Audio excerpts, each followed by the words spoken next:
Hi there, it's Mark, and welcome to Book Ramble. And this one is an appreciation of these.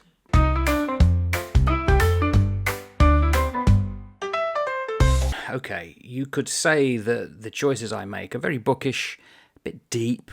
I mean, philosophy and all that kind of stuff, the Bhagavad Gita.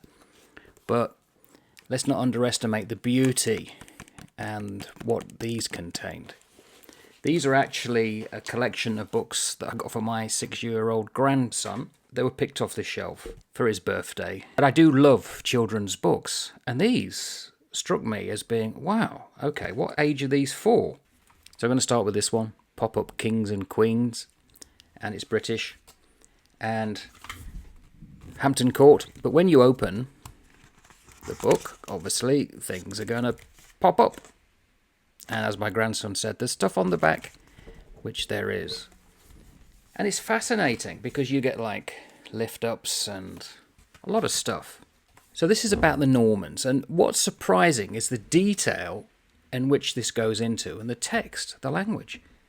So William I, he ruled 1066 to 1087. This is what it says. And although it's got this beautiful artwork, childish artwork, don't think that the language and the way it's structured is childish. William the Conqueror was crowned on Christmas Day 1066, but he soon returned to France and spent hardly any of his reign in England. English nobles hated him because he took their land and titles away and gave them to French aristocrats. So then you lift, and it's the Bayeux Tapestry, which is currently being renovated. The story of William's invasion is told in the Bayeux Tapestry, an amazing 70-metre-long embroidery made in around 1070. And then it talks about the Domesday Book, or Domesday. William ordered a survey to find out how much land and property everyone in England owned. The information was written up in the Domesday Book. The original copy still exists today, over 900 years after it was written.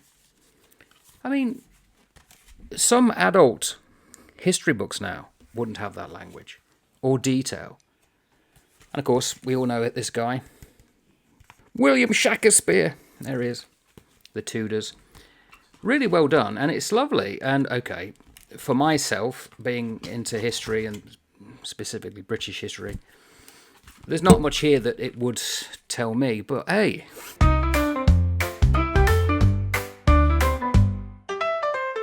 This next one, though, I am learning a lot from. The Element in the Room. And it's for children, obviously. It's detective.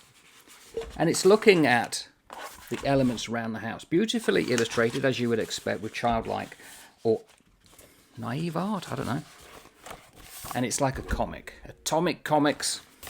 Again, the language. So it's explaining here, fluorine.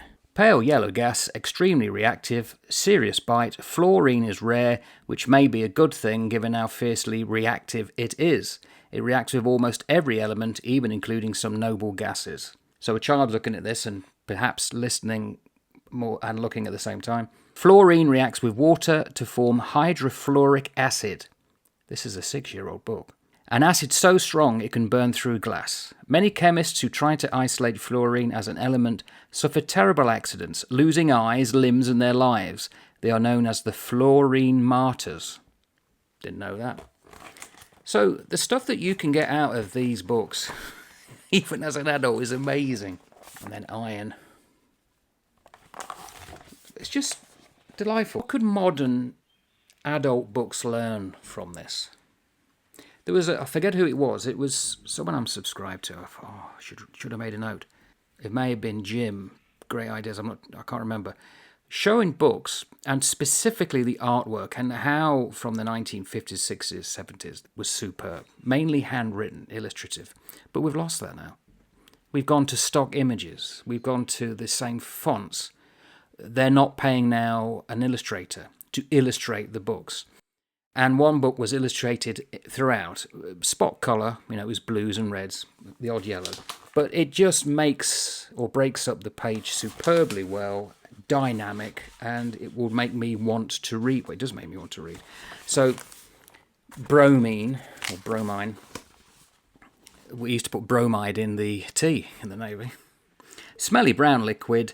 It's one of the only two elements that are liquid at room temperature. It's just Great stuff. And it's one of those things that I've forgotten half the stuff I learned at school with science. Never needed it really since. To go back, it just brings back memory, and you can dip in and out and just go away one day knowing something you didn't know the day before. So, for instance, selenium, silvery metalloid, completely nuts.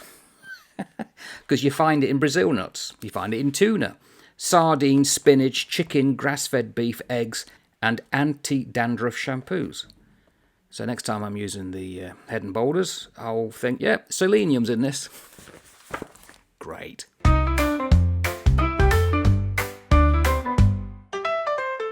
Oh, but this one, I mean, it's huge. History Atlas, look at the artwork. I love these type of books. In fact, you know, sometimes I buy the books for me rather than the grandson. I know I'm going to be reading them to him, but hey, look at that. This is the Mesopotamian life in the Egyptian world. So let's go through the Egyptian world since I've just put that there. Quite a lot of text. Bossy kings, bolshy peasants, and crazy tombs. Okay, I'm not sure my grandson knows bolshy. We'll have to explain that to him. Ancient Egypt society was built on very strict rules, and everyone was expected to know their place. And then, if you open it up, you get this magnificent artwork of the Nile and life along it with some text at the top. Quite a big book. So I'm going to try and focus on this. Look at that, the artwork. It's an atlas, so there's going to be a lot of these things. And then you get like hieroglyphs. So what's surprising, this takes you aback because it's a child's book, it's a children's book, but incredibly detailed. The Greek world, again, fantastic artwork. I'm just going to randomly choose a snippet. It says, Aspasia, a teacher, writer and philosopher who spent lots of time discussing clever stuff with people like Socrates and Plato. Okay, this is for young children. She was also Pericles' girlfriend, and it's claimed she wrote some of his greatest speeches. Fascinating, wonderful. And then it gives you snippets of Greek life. Persian world, right at the back. See how far we come up to date. People power. Seems to be in the news at the moment with all the protests going on. And again, map of the world. Prepare to embark on a global tour through time. You might want to take a map. You might recognise some of the people represented here. Stephen Hawking's there, and it might be Einstein. So this is just a shout out, so to speak, to the wonder of these books. But also the artwork. Wonderful artwork. If you want to get into history, these are things you should read first. And this one, although it's a detective of the elements, it's still a historical thing because we developed an understanding of the elements over time. These give you an overview and often insights that most books won't give you because they assume the reader already knows stuff, and it's nice to be reminded in a clear, fresh, vibrant way. So, my recommendation, get one of these, and it might, as you go through the little snippets, think, oh, I'd be really interested to find out more about that. So, win-win situation. Children's books, history, science, wonderful. Ta-ta for now.